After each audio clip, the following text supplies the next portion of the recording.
Okay guys, we just had a lot of good news in the news chapter and I'm here to talk about it. So hear me out. And through this chapter, we are discovering a whole lot of new stuff. For example, in the cover picture, we have a new cover that's different from all of the covers we had in the past, because back until like today's chapter 1149, we always had a cover picture where it was the story of Yamato going through her adventure just like her master did. So that's what she's doing, and that's what we're seeing through the cover pictures little by little. But now it seems like they changed it into something else, and now it's the Straw Hats that are all in a cafe called the Botakuri Maid Cafe. And it's fascinating to see every single one of them's expressions and what they're doing, because it looks like all of them are around a table and they're eating. The only one that are not eating is, for example, Usopp, and then there is a cat, and they're all wearing black, which means that maybe, you know, something somber happened or something. And then as soon as you see the whole picture, you also see Bonnie with them, and she's holding something, and that something is saying RIP. So maybe it's a clue, it's a foreshadow to somebody actually really dying in this chapter. And hopefully not, it's not going to be somebody we love by the end of this chapter. And so in the beginning of the chapter, you have the Straw Hats. So you got Nami, Jinbei, Usopp, Robin, and Brook. They are completely astonished by what Scopper Gaban actually did. And you can see that Summers is actually in pain, and you can see that Usopp says, and yeah, it worked. And right after that, Scopper Gaban just saying, I am rusty. Saying that back in the day, he could have taken Summers and literally wiped the floor with his ass. But right as you jump to the second page, you see that Scopper Gaban ain't done yet. He moves quick. He turns his weapon the other way, puts some haki more into it, and goes for Summers. But Summers at that point, now he's getting back on track little bit by little bit, and he puts his thorns or whatever to kind of protect himself. And you can hear it in here, he's saying, Mountain Eater, what are you doing in Elbaf? So they were not even planning on Scopper Gaban being on Elbaf. They didn't even know. Thank God he was there though. And right after that, he completely smashes him with some more haki. You can see it. Let's not get bogged down with boring questions. What? And so you can see it like Scopper Gaban ain't playing. He's maybe rusty, but he's not playing. And all of them now, the Straw Hats, all of them are like, oh yeah, that's maybe that it was Colin's dad, and it's actually Scopper Gaban. And everybody's like, oh shit, it's actually him. And basically from predictions, I am saying that from what it looks like Scopper Gaban is actually able to use Conqueror's Haki. And with that Conqueror's Haki, he actually puts that Conqueror's Haki into his weapon little by little.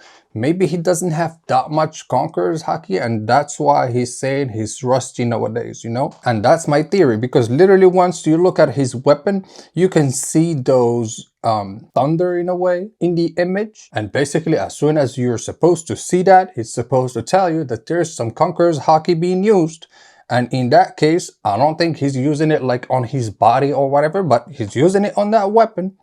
And maybe that's the key. And right after that, you move into the next page that says that Summers is actually now ready to attack again with an attack that's called Thorn Hunt, Crimson Lotus Hail, meaning that all of the ground is now made of spikes, and you can't even walk to Summers anymore. But no worries, don't tell that twice to Scopper Gaban. He made a jump and swoosh, slash his ass again. And now as he slashed him, oh my god, literally you can see that his torso right here got slashed. The whole of it, basically. Now there's space in between this part and this part of his body, you know? And for that attack, he calls it the Axe Symphony. Dang. Such a powerful attack. But do I think that Summers will die actually from it? I don't think so. They said they are immortals, so I think there's something more to the trick to how you can actually win against them. Yes, using your observation haki with Conqueror's Haki and all of the other hakis in your weapon will hurt them, just like in here. He says, whoa, like he's in pain, you know, you can see it. And right after he did that, Scopper Gaban ain't wasting no goddamn time. He is running towards his son, Colin, because he needs to save him. And right as he did that, like as he started running, the Straws are like, what the hell? He literally just beat him right there. What happened? Because all of them tried to like try and take him, but none of them could, which is in a way a little bit disturbing and a little bit concerning, because if to this point in One Piece and the Straw Hats cannot still handle themselves a little bit more than expected, we don't forget now they are Yonko level, so you know they should handle themselves a little bit more than that, but hopefully we'll see. But at the same time, you can see that in the same page, Chopper, he was actually hiding in Saul's hair, but now you can see that he got out and he's running towards something to see what happened somewhere else. Because in here you see Nami is telling him, where are you going, Chopper? And he's like, ouch, ouch, ouch, and he's still going. But I believe that Chopper is going with Scopper Gaban to see what actually happened and to discover maybe the secret to how he did it, how he killed Summers, you know. And after that you get back to the library, and in the library you can fully see that with the Kidding God night whatever, all of the kids in the library are actually asleep, and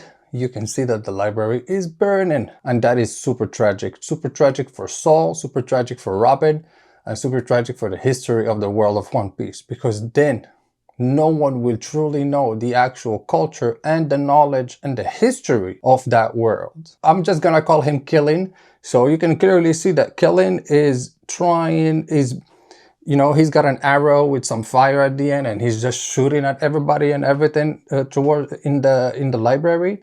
And that's how he's literally setting up fire in the library. And hopefully that fire goes out, because all those books don't deserve to, you know, burn that way. Hopefully. There is one theory that I would believe in that I just came up with. Hopefully Saul knows how dangerous fire is to the books, and hopefully I'm thinking there is like a product or like a resin or something that you can put on top of the books, and that makes the books actually protected even against high temperatures and fire. Maybe. You never know. Hopefully he learned the lesson from whatever happened in Ohara back in the day, because they all at that time they found out that you should put those books in the water, and that's how everything survived throughout the years. So hopefully Saul learned that lesson and he figured something out, you know? And as everything is happening, you can see, yeah, even the Chief Yaro, he's screaming and he's crying because of the history that's gonna be lost. And right after you get to the next page, you see Rania that's with Gunko. And Gunko now is allowing her to come back to the shore because she was literally about to jump into nothing. And you can see that Rania is literally feeling so sorry about everything that's happening, because now she's believing that the history is going to be erased just to keep her alive. And the fact that she's thinking like that as a kid is pretty terrible, but hey, what can you do in that situation, you know?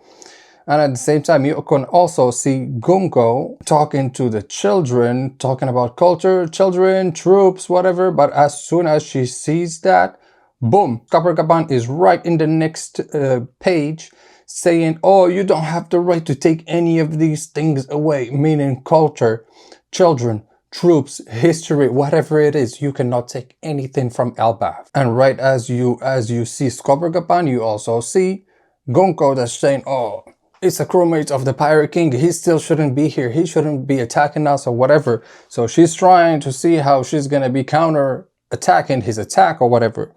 But as the kids see who actually that was, they were like, oh, that's Scopper Gaban, oh, Colin, that's maybe your dad, no? And then Colin turns to face his dad. And at that moment, Scopper Gaban is watching the kids and he's watching his son, and he's literally thinking, hopefully my son is not gonna blow it away and give it up that, yes, I'm actually his dad. Because if that's the case, I don't know if you know, guys, but in the criminal world, if you give up your situation like that, that's the perfect way for you to grab a hostage, and now you can demand whatever you want, you know.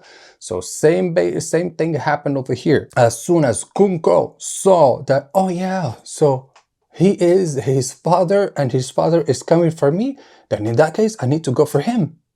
That's what she did. She literally was going for him, and Scopper Gaban was fighting for his life and fighting for, you know, a chance to save his son, save the kids, save Elbaf, and save the history in the library. Literally, he wanted to save everything. And at that point, he's going for it. But as he's going for it, boop, he gets a shot of future memory with observation haki, with like what might happen in the next 5 seconds. And in that next 5 seconds, he clearly saw that he actually didn't have time to save his son if he wanted to save all of Elbaf and the history. Because he could have literally shot Kunko. It literally took her and literally. But he clearly saw in the future a little bit, 5 seconds, you know, that he was not gonna make it. So the decision that he took at that point was, I'm gonna drop my weapon, I'm out, you know, don't hurt my son, please. I mean, that's understandable for every parent in a way. No one wants to see their kids being hurt. And the fact that Gunko had to use such a strategy against him, that tells you that he was literally gonna take her out hard. And right as he retracts himself and says, okay, I'm done, I'm not gonna do anything to you guys, whatever, Gunko comes in and she's like, you fucking imbecile or whatever, braf, and shoots him with arrows, which is pretty terrible. And at that point, Colin is also watching his dad getting shot, literally. And right as he sees his dad fall, two things happen. Chopper jumps to go grab Scopper Gaban, and we're thinking that he's probably gonna survive thanks to Chopper, because Chopper is the doctor, you know. And the second thing is, Colin was screaming, "Daddy, Dad!" So by saying that, he literally made Gunko, boom, realize something, like a memory popped in her head. And that memory was a very, very interesting memory, because from that memory, you see that she was probably a little girl and she's holding somebody's hands, and that somebody's hands has an afro. He says, yo ho ho ho, and we're like, probably Brooke, you know. So hopefully, I don't know yet. I'm not saying that Gunko deserves to be saved or whatever, or she deserves to be a good person or whatever. She literally just was threatening little kids, little children. So hopefully her excuse is valid. But from here, from what we can see, maybe two options. She was Brooks's daughter, or she was Brooks's friend's daughter or something. And he was like the uncle or something like that that would always come and sing to her. And that's why she always loved how he sings. And she now loves how Brooks sings, you know. And it's very funny because in that same picture, it says, well, it's my dream to be a pirate, you see. I mean, come on now, Eiichiro Oda. If you're gonna give it up that easily, I mean, come on. But right after that, you also see that Usopp is doing a little comparison in between Brook and Gunko, and he's saying, oh yeah, maybe there's a little bit of resemblance or something. But right as they say that, you get the final moment of the chapter and the most interesting moment of the chapter, because Im just made it into Elbaf. And what actually happened to the Great Imu is that it appeared to be taking over the body of Gunko. Because Gunko's eyes, you know, one is a different color than the other one, but now it looks like the same eyes that Im has, and it's got Conqueror's Haki, and at the same time it is saying, what is taking so long? At this moment, the Holy Land is a sea of fire. We need greater numbers. Allow Mu to show you the dominance of God. Once you hear that, you've got the chills. You go like, what is about to happen? And basically what is about to happen is a whole lot of action. And probably we're probably gonna get Gunko that's, you know, possessed by Im versus Luffy at some point versus Nika. So that fight is gonna be absolutely terrible to watch. And so, from everything that we got today, we get so Gunko might be Brooks's daughter. Im-sama is on Elbaf. The kids are finally saved. The library is on fire. Basically, it's a shit show everywhere in Elbaf. And we're just waiting for Scopper Gaban to hit the lower grounds so that Luffy, Zoro, and Loki actually see what happened, with Sanji of course, actually see what happened. And now we've got the trio with Loki that will go and help and see what happened, because this shit is about to roll. Then the other thing I wanted to talk about, Dragon also always used to say, I will get involved in this war or whatever as soon as the God's Knights gets involved themselves. Well, what are you waiting for, Dragon? Come on, let's go, we're waiting for you. And on that note, this was a very funny review to be making to One Piece chapter 1149. There's gonna be no break actually next week, so that's gonna be awesome to go through, and I will let you know, guys, as soon as the chapter comes out. I will be making a review and I'll let you know how it goes. Make sure to like and subscribe and leave a comment down below what you think might happen in the next chapters, you know? Peace.